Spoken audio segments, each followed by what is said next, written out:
Welcome back to the shadows, where the darkest true stories come to light. This is Mr. Shadow's Stories, your guide through the terrifying corridors of real-life horror.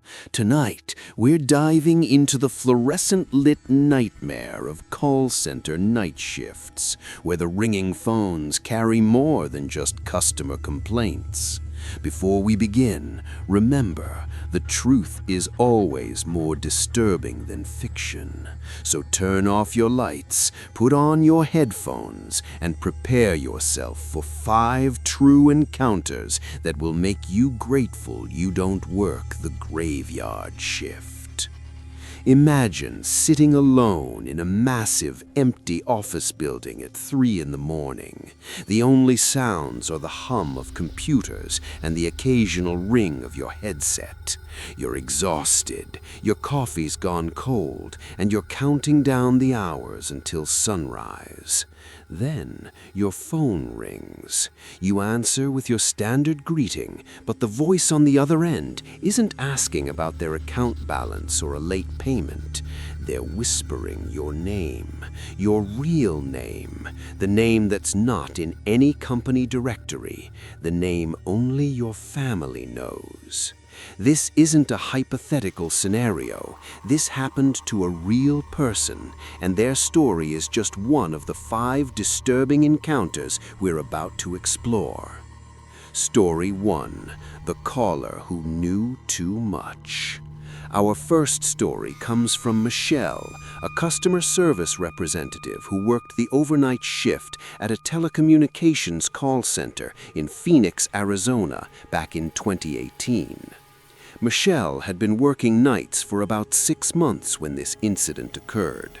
She was used to the isolation, the strange calls from insomniacs and people in different time zones, and the eerie feeling of being only 5 people in a building designed for 300. But nothing prepared her for the call she received at 2:47 a.m. on a Tuesday. The call came through like any other. Michelle answered with her standard greeting. "Thank you for calling. This is Michelle. How can I help you today?" There was silence on the other end. Not the silence of a dropped call, but the heavy breathing silence of someone listening. Michelle repeated her greeting, assuming it was a pocket dial or a confused elderly customer. Then a man's voice, barely above a whisper, said, "Hello, Michelle Rebecca Carson." Michelle's blood ran cold. Rebecca was her middle name, something that wasn't in the company system. Employees only used their first names, and even their employee badges didn't display middle names. She tried to maintain her professional composure. "Sir, I'm going to need to transfer you to..." "You take the same route to work every night. Down Madison Street, left on 3rd Avenue, park in spot B17. You're very punctual, Michelle. You arrive at exactly 10:52 p.m. every night. Very predictable." This was all true. Michelle felt her heart pounding in her chest. She looked around the vast, dimly lit call center floor. Her co-workers were scattered across the space, too far away to signal without leaving her desk. The security guard was on a different floor. "Who is this?" Michelle demanded, her voice cracking despite her attempt to sound firm. The man's whisper turned to a low chuckle. "The purpose? I just wanted you to know that I see you, Michelle. I see you right now, and I'll see you when you walk to your car in spot B17 at 7 a.m. I'll be watching." Then the line went dead. Michelle's supervisor called security immediately. They reviewed the security footage and found something chilling. A man had been in the parking garage for the past 3 hours. When security approached, he fled, but not before the cameras caught his face clearly. When police ran his information, they discovered he had a history of stalking and had been arrested twice before for harassment. The most disturbing part? He had applied for a job at the same call center 3 months earlier and had been rejected. During his interview, he'd taken a tour of the facility, which gave him the layout of the building. He'd been planning this for months, studying Michelle's routine, learning everything about her. Michelle transferred to the day shift immediately and eventually left the company entirely. She still doesn't know how he learned her middle name or some of the other personal details he mentioned. The man was arrested and served 18 months for stalking and making terroristic threats. The lesson here is crucial. Always vary your routine when working night shifts and never assume you're alone, even when the building seems empty. Trust your instincts, and if something feels wrong, it probably is. Our second story takes us to a call center in Atlanta, Georgia, and involves a man named Derek who experienced something that he still can't rationally explain. Derek worked for a major insurance company in a 15-story building. The call center occupied floors 3 through 7, but due to company downsizing, the 6th floor had been completely abandoned for over a year. The workstations were still there, the phones were disconnected, and the lights were motion-activated to save energy. One night in October 2019, around 3:30 a.m., Derek received an internal transfer. This was unusual because internal transfers came from supervisors or other departments, but at 3:30 in the morning, Derek was one of only 12 people in the entire building. The caller ID showed the call was coming from extension 6847, an extension on the abandoned 6th floor. Derek answered cautiously. "This is Derek. Who's calling?" Heavy breathing filled his headset, followed by a woman's voice, strained and frightened. "Please, help me. I'm trapped on the 6th floor. I can't find the exit. Everything looks the same. Please, I've been walking in circles for hours." Derek's first thought was that someone had gotten locked in during a building tour or maintenance work. "Ma'am, stay calm. I'm going to call security right now. Where exactly are you on the 6th floor?" "I don't know," the woman sobbed. "All the lights keep turning on as I walk, but they turn off behind me. I can't see where I've been. I'm so scared. Please come help me." Derek immediately called security on his cell phone while keeping the woman on his headset. He explained the situation to the guard, Marcus, whom he knew well from nightly conversations. Marcus sounded confused. "Derek, that's impossible. I just did rounds on the 6th floor 20 minutes ago. It's completely empty, and all the doors are locked from the inside. You need a key card to access that floor." "Well, someone's up there," Derek insisted. "I'm talking to her right now." Marcus agreed to check again. Derek stayed on the line with the woman, trying to keep her calm. She described walking past rows of empty cubicles, all identical, with the motion sensor lights creating a pathway of illumination that disappeared behind her, like a trail erased in sand. "Can you find a window? Tell me what you see outside." There was a long pause. Then the woman said something that made Derek's skin crawl. "There are no windows, just walls, just endless cubicles, and I can hear phones ringing in the distance, but when I follow the sound, it moves away from me." Marcus radioed back to Derek.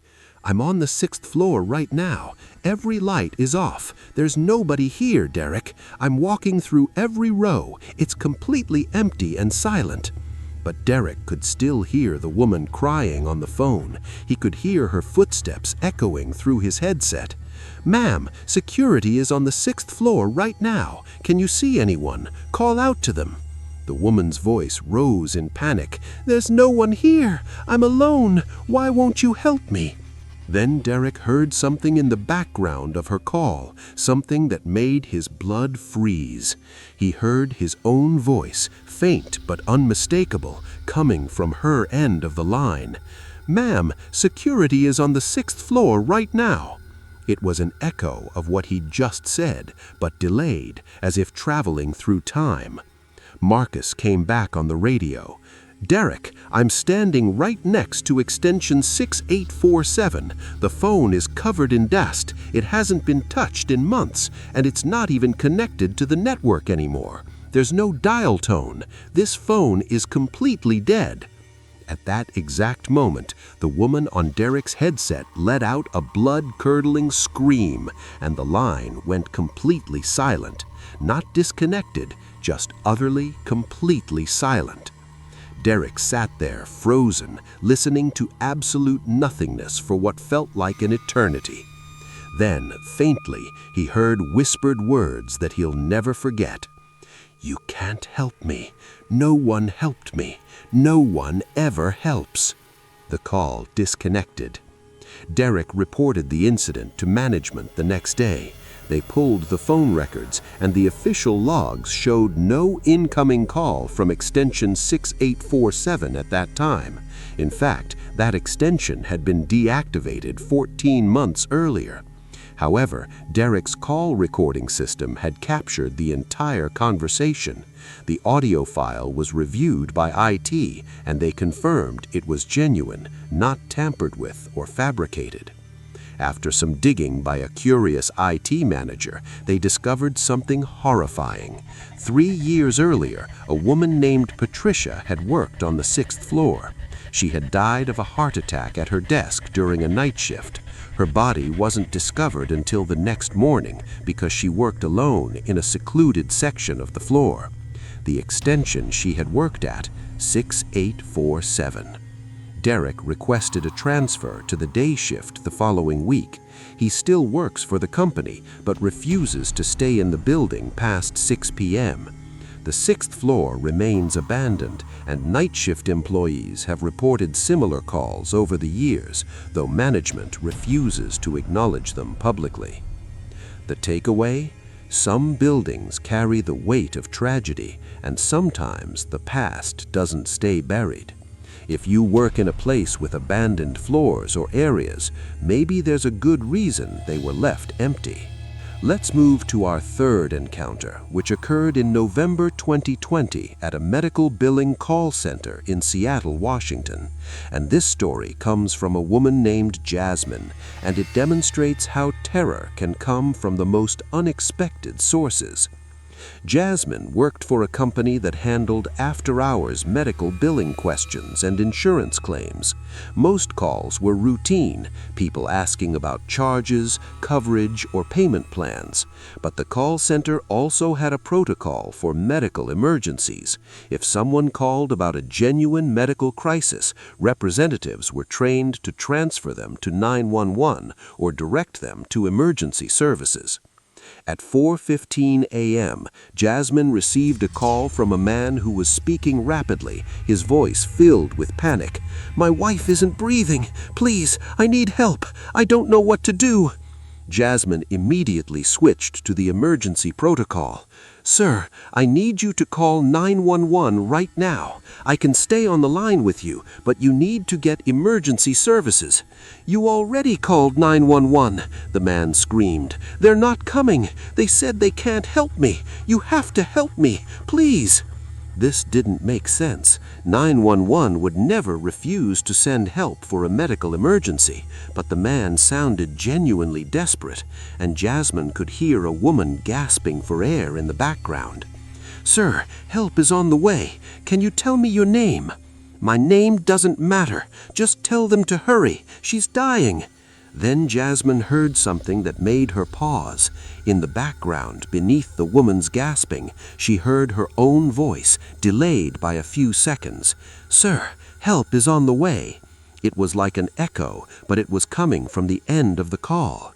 That's when Jasmine realized he was calling from inside the building.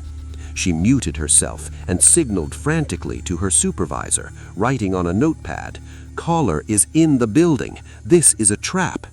Her supervisor immediately called security, while Jasmine unmuted and tried to keep the man talking. "Sir, I want to help you. Can you describe what happened to your wife?" The man's voice suddenly changed. The panic was gone, replaced by a cold, calm tone.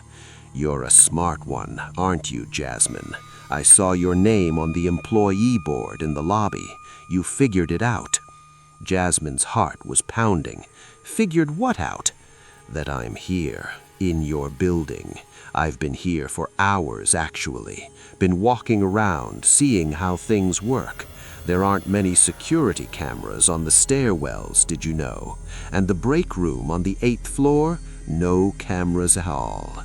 Security was already searching the building, but it was massive, 12 floors with hundreds of rooms. "What do you want?" Jasmine asked, trying to keep her voice steady. "I want to see how calm you are in person as you are on the phone. I'm 3 floors above you right now. How long do you think it'll take me to get to you? The stairs are faster than the elevator, don't you think?" Jasmine's supervisor was already evacuating the night shift workers to a secure conference room with a locking door.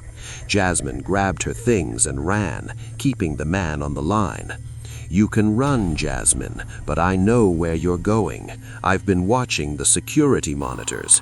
The camera feed plays on a screen in the maintenance room, and the door was unlocked. Sloppy security, if you ask me."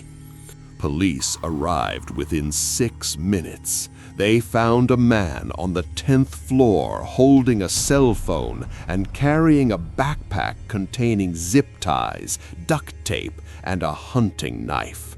He had indeed been watching the security feeds and had planned to ambush whoever was working the night shift. The man was arrested and charged with attempted kidnapping, criminal trespassing, and making terroristic threats.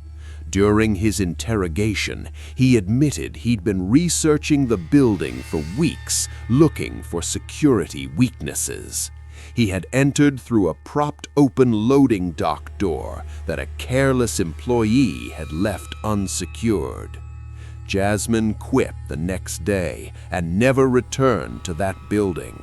The company implemented stricter security protocols, including mandatory buddy systems for night shift workers and security escorts to vehicles. The lesson from Jasmine's experience is vital. Always be aware of your surroundings, know your building's security protocols, and never assume a caller is who they claim to be. If something feels wrong about a call, trust your instincts and alert security immediately. Story 4: The Repeating Conversation. Our fourth story is perhaps the most psychologically disturbing of all. It comes from a man named Robert, who worked at a customer service call center in Chicago, Illinois, in the summer of 2021. Robert's shift was 11 p.m. to 7 a.m., and he handled calls for a major credit card company. The job was mind-numbing and repetitive, which made the night this incident occurred even more unsettling because it involved repetition of a different kind entirely. At 1:33 a.m., Robert received a call from a woman asking about a charge on her account. The conversation was completely normal. The woman wanted to dispute a $47.82 charge from a restaurant she claimed she'd never visited. Robert pulled up her account, verified her identity, and began the dispute process. The call lasted exactly 11 minutes and 34 seconds. As soon as he hung up, his phone rang again. Same caller, same question, same $47.82 charge, same restaurant. Robert was confused. "Ma'am, I just processed your dispute. It's already in the system. You should see. What are you talking about?" The woman interrupted. I just called. This is my first time speaking to you. I have a charge on my account for $47.82 from a restaurant I've never been to." Robert checked his call log. Sure enough, there was only one call from her number. The previous call had vanished from the system entirely, as if it had never happened. Assuming it was a system glitch, Robert processed the dispute again. Same verification questions, same conversation. The call lasted exactly 11 minutes and 34 seconds. The moment he hung up, the phone rang again. Same caller. This time, Robert felt a chill run down his spine. "Ma'am, is this some kind of prank?" "Excuse me?" The woman sounded offended. "I'm calling about a fraudulent charge on my account. $47.82 from a restaurant I've never been to. Can you help me or not?" Robert looked at his screen. Only one call in the log. The others had disappeared. He processed the dispute for a third time, and once again, the call lasted exactly 11 minutes and 34 seconds, ending at exactly the same point in the conversation. When his phone rang immediately after, Robert didn't answer. He let it go to another representative. He watched on his screen as the call was routed to his colleague, Sarah, 3 rows away. He walked over to her desk. Sarah answered the call, and Robert listened as she had the same conversation he'd just had 3 times. Same verification process, same dispute. Sarah processed it and hung up. "Weird call," Sarah muttered. Then her phone rang again. Same caller. Robert told her not to answer. They watched as the call cycled through the system, bouncing from one representative to another. Every person who answered had the exact same conversation, and every call lasted exactly 11 minutes and 34 seconds. When the call finally came back to Robert's queue, he made a decision. He answered, but this time he tried to deviate from the script. "Ma'am, before we begin, I need to ask you something. What time is it where you are?" "What? I don't know, around 1:30 in the morning, I think. Why does that matter? And what day is it?"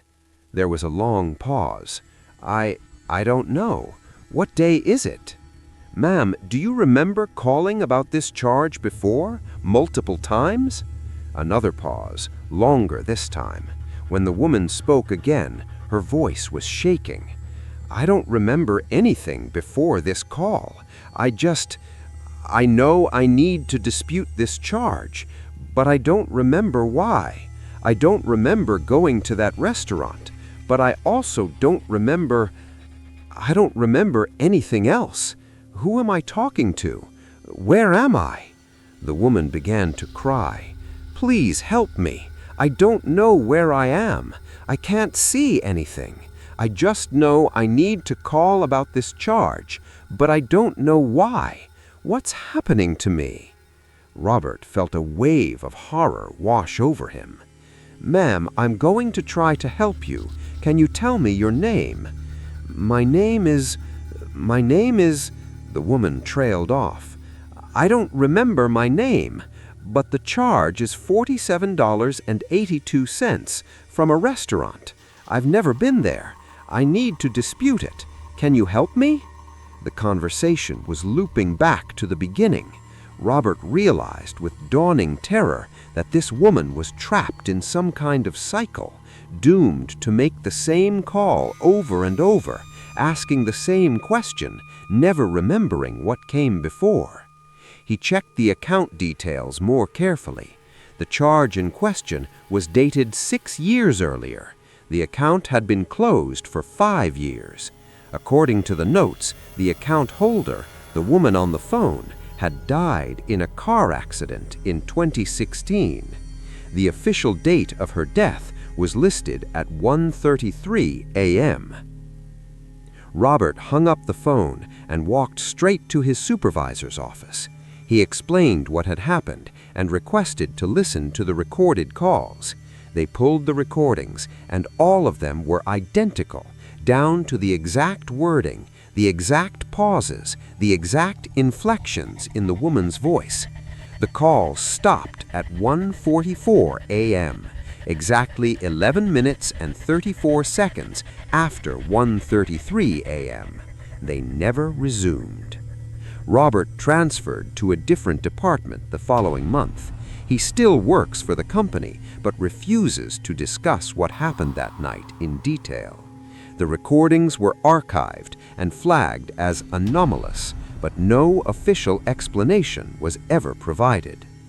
This story raises questions about the nature of consciousness and whether some part of us can be trapped in the moment of our death, repeating the last thing we were concerned about, forever unaware that we've moved beyond life.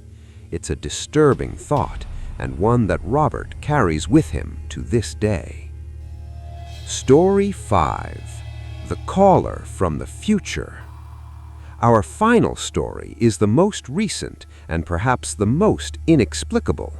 It occurred just 8 months ago at a tech support call center in Austin, Texas, and involves a woman named Andrea. Andrea worked the overnight shift providing tech support for a software company. At 2:47 a.m. on a quiet Thursday night in May 2024, she received a call from a man with a calm, professional voice. "Hello, I'm calling about a software issue I'm experiencing with your product." "Of course, I'd be happy to help. Can I get your name and account number?" The man provided both, and Andrea pulled up his account. Everything seemed normal. He described a bug in the software, a specific error code that was causing his program to crash. Andrea had never seen this particular error code before, which was strange because she'd been with the company for 3 years and was familiar with most common issues. "Sir, I'm not showing this error code in our database. Can you describe exactly what you're seeing?" The man described it in perfect detail, the exact sequence of events that triggered the crash, the specific error message, even the hexadecimal code that appeared. Andrea made detailed notes and told him she would escalate the issue to the development team. "I apologize for the inconvenience. We'll have our team investigate this and reach out to you within 48 hours. "That won't be necessary," the man said calmly. "The bug will be fixed in the next software update, which will be released on October 3rd, 2024. The patch notes will specifically address error code F074A9B, and it will be listed as a critical fix." Andrea was confused. "Sir, I appreciate your patience, but I can't guarantee when a fix will be released or what will be in the patch notes. That's determined by our development team." "I understand," the man replied, "but I'm telling you what will happen. On October 3rd, 2024, your company will release version 7.3.2 of the software. The patch notes will specifically address this error. I know this because I'm calling from October 15th, 2024. Andrea assumed she was dealing with either a prank caller or someone experiencing a mental health crisis. "Sir, I appreciate your call, but it's currently May 2024. You can't be calling from October." "I know how it sounds," the man said patiently. "But check your call logs. You'll notice something unusual about the timestamp on this call, and I can prove I'm from the future. Tomorrow morning at 9:17 a.m., your company's main server will experience a brief outage due to a cooling system failure in the data center. It will last exactly 43 minutes. The outage will affect approximately 2,300 customers. Make a note of it." "Sir, I really can't." "Wait. On June 2nd, 2024, your company will announce a merger with TechBridge Solutions. The announcement will be made at 2 p.m. Eastern Time. The stock price will increase by 34% within a week. On July 19th, 2024, There will be a fire in the building's parking garage, level 3, near the northwest stairwell. No one will be hurt, but 17 vehicles will be damaged. And on your birthday, September 8th, you'll receive a job offer from a company called Nexus Dynamics. You should take it. It's a better opportunity than what you have now." Andrea felt her skin prickle. Her birthday was indeed September 8th, but that information wasn't in any company database accessible to customers. "How do you know my birthday?" "Because we'll work together at Nexus Dynamics. My name is Marcus Holloway. We haven't met yet from your perspective, but we will. I'm calling because I need you to document this error code now so it gets fixed sooner. In my timeline, this bug caused a massive system failure in August that affected thousands of users. If we can prevent it, we should." Andrea didn't know what to say. The man sounded completely rational, not at all like someone experiencing delusions. "Write this down," he continued. "The fix requires modifying the memory allocation in the rendering engine. Specifically, line 4847 in the graphics processor.cpp file needs to increase the buffer size from 2048 to 4096. Your developers will understand. Please make sure this information gets to them." I'll include it in my report," Andrea said hesitantly. "Thank you. One more thing. On August 23rd, 2024, you'll receive a call at 2:47 a.m. from someone who seems confused and frightened. They'll tell you things that don't make sense. Be patient with them. They're not crazy. They're just experiencing something they don't understand yet. You'll know what I mean when it happens." "Sir, I don't understand." "You will. Goodbye, Andrea. I'll see you in November." The call disconnected. Andrea sat in stunned silence, staring at her notes. Then she checked the call log. The timestamp on the call showed October 15th, 2024 at 2:47 a.m., but that was impossible. Her computer's system clock clearly showed May 23rd, 2024. She reported the call to her supervisor, including all the specific predictions the man had made. Her supervisor was skeptical, but agreed to forward the technical information about the error code to the development team, along with the suggested fix. The next morning, at 9:17 a.m., the main server went offline. Cooling system failure. 43 minutes of downtime, exactly as the caller had predicted. On June 2nd, the merger with TechBridge Solutions was announced at 2 p.m. Eastern Time. The stock price increased by 34% within a week. On July 19th, 2024, there was a fire in the building's parking garage, level 3, near the northwest stairwell. No one was injured, but 17 vehicles were damaged. And on Andrea's birthday, September 8th, she received a job offer from Nexus Dynamics. She accepted. She starts her new job next month. She's both excited and terrified about what she might discover when she gets there. Will she meet Marcus Holloway? Will she understand how that call was possible? And what will happen on August 23rd when she receives that mysterious call he mentioned? Andrea still works night shifts occasionally, though now it's by choice rather than necessity. She keeps detailed notes of every unusual call, just in case. She's waiting to see if the final prediction comes true, knowing that in just a few months she'll understand what that caller meant. This story challenges everything we think we know about time, causality, and the nature of reality itself. Was it really a call from the future? An elaborate prank by someone with inside information? Or something else entirely? Andrea doesn't have the answers yet, but she will soon. These 5 stories remind us that the night shift is more than just an inconvenient schedule. It's a threshold between the ordinary world and something stranger, darker, and far less predictable.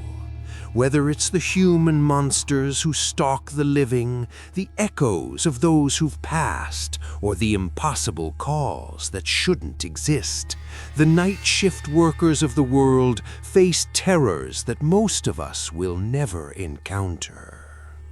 If you work a night shift, whether in a call center, hospital, warehouse, or anywhere else, remember, trust your instincts, vary your routines, never assume you're alone, and always, always pay attention to the details that seem wrong. The shadows hold secrets, and sometimes those secrets can save your life.